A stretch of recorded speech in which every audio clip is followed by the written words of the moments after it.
Hey, welcome back to Ash on Comics. My name is Ash, and this is a comic review of Undiscovered Country number 4. Now, I've reviewed the first 3 issues of this book, and I've talked about it, and I've enjoyed it. I really have. But it hasn't really made my pull list just because there's so many other books, and I wasn't quite certain where this is going. But this issue sort of hooked me in. This is the best issue so far, even better than the first issue, in my opinion, because it feels like it's coming together. And in many ways, not just the writing, but also the art. The art feels like it's getting better. I have to do a disclaimer. I really like this story because of the style and the genre and the techniques that it uses in the narrative. And by that, what I mean is, like, this book feels like the TV show Lost. I don't know if you ever saw that TV show. A lot of people did. A lot of people didn't, I guess. Lost was a really good show that got really messed up by the writer's strike, and it made a comeback. Like it recovered, but a lot of people had bailed out by then, so a lot of people didn't realize that it got better. Anyways, my point is some of the techniques that show did of presenting a bunch of an ensemble cast of characters into an environment that is unknown. We don't know what's going on. There's a mystery. It's an environment that's kind of alien to the audience. The characters are exploring this environment and trying to figure out what's going on, and through them, the audience does as well. They're sort of our vessel. Meanwhile, the characters themselves all have their own individual backstories. We don't know anything about them at first, and we learn about them. But what we learn about them is through flashbacks, because they're in the show Lost. They're on this mysterious island. They crash in a plane, and at first it just seems like, oh, you're crashing on an island, but there's weird, mysterious stuff going on the island that's kind of supernatural, and so you're like, wait a second, this is not possible. This doesn't make sense, and so that kind of hooks you in. But then the flashbacks are like the real world back in their normal, lives. This book does the same thing. Here you can see the cast of characters are caught by one of the main villains, the Destiny Man, who's right here. And he's made a deal with one of the other characters we thought was a hero, but he betrayed his friends. Of course, they're maybe not really his friends if he betrayed them.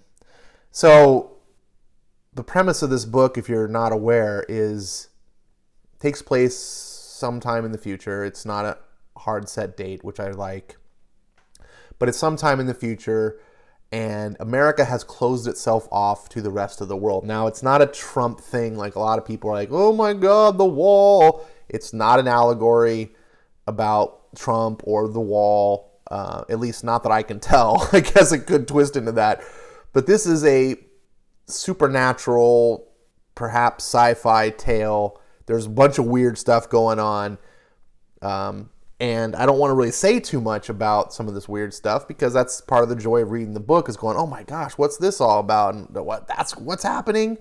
And some of those reveals are very interesting. But what I'm finding fascinating, the part that I didn't think was going to grab me, is how well Scott Snyder and Charles Soule, the 2 writers of this book, are doing these backstories on the main characters. And so here we see the character I liked one of the least when I was reading before this issue. I forget her name, Miss Sandoval is it. Something Sandoval. Anyways, I'll just call her Sandoval. She is a reporter, and she's got a little drone that you can kind of see here, that she's used it before in the book to like capture footage and stuff. And keep in mind, this is, at least 30 to 50 years in the future, right? So these drones don't seem advanced enough.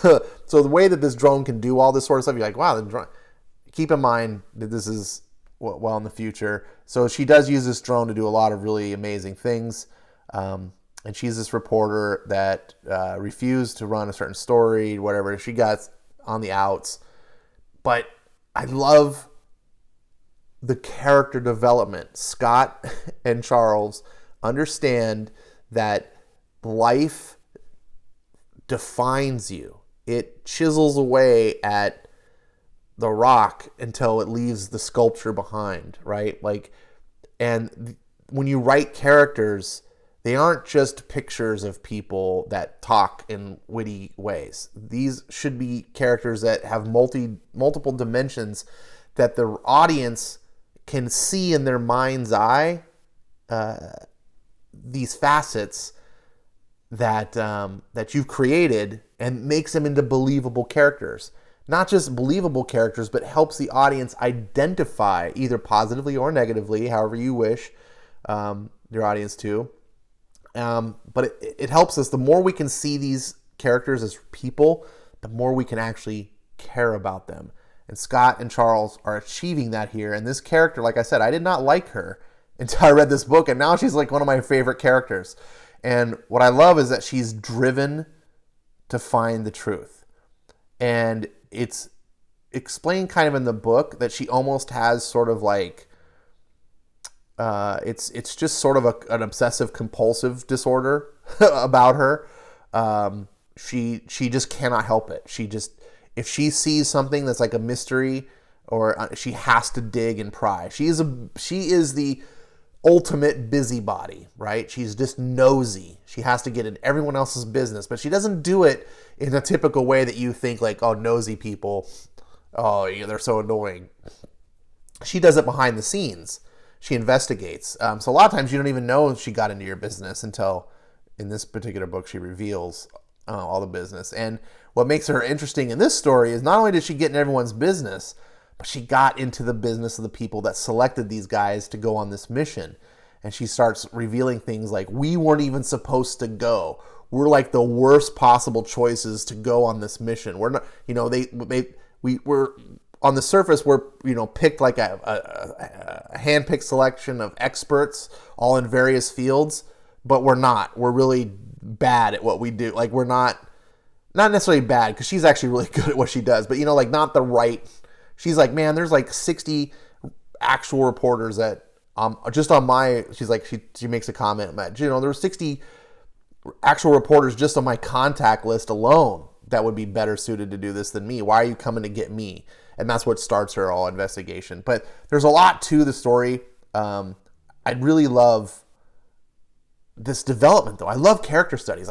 When you can define a character in interesting ways and give them an interesting backstory and make it all feel not necessarily real but believable, you start identifying the character, you start caring about the character, and then once you care about the character, then even the most mundane things can become interesting.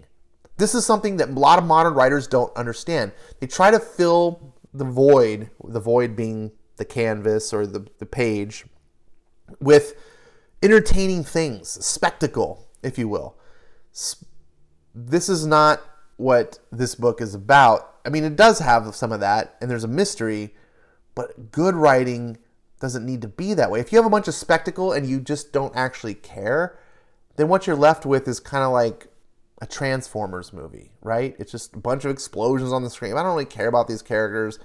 Modern Star Wars films, a lot of that. The reason why the original trilogy is still to this day the best trilogy, and if you disagree with me, you're wrong, is the original trilogy was all about character. Yes, it had spectacle. Yes, it had great world building and had all the awesome special effects and cool, yes, it had all of that. But none of that would have mattered without the great characters, because the prequels also had all that. The characters were weaker, and it made the prequels feel that much weaker.